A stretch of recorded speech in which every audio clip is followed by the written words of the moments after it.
গোটা আদা ও রসুন সব সময় খোলা বাতাসে বা কাগজের ঠোঙায় রাখবেন। ভালো থাকবে। গোটা আদা রসুন ফ্রিজে রাখলে তাড়াতাড়ি নষ্ট হয়ে যায়।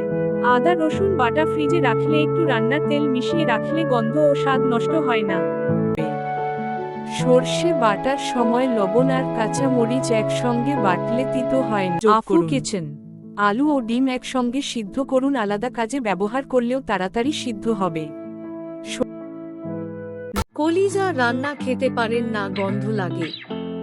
কলিজা রান্না করার সময় রান্নায় 1 চামচ সিরকা দিন, এতে গন্ধ থাকবে না।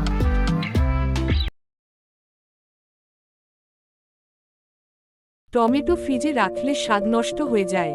টমেটো বোটার দিকটা নিচের দিকে করে ঘরের স্বাভাবিক তাপমাত্রায় রাখ। ডিম পোচিং করার সময় জলে 1 ড্যাশ ভিনেগার যোগ করলে ডিমের সাদা অংশকে জমাট বাঁধতে সাহায্য করে আর ডিম পোচ সুন্দর দেখতে লাগে।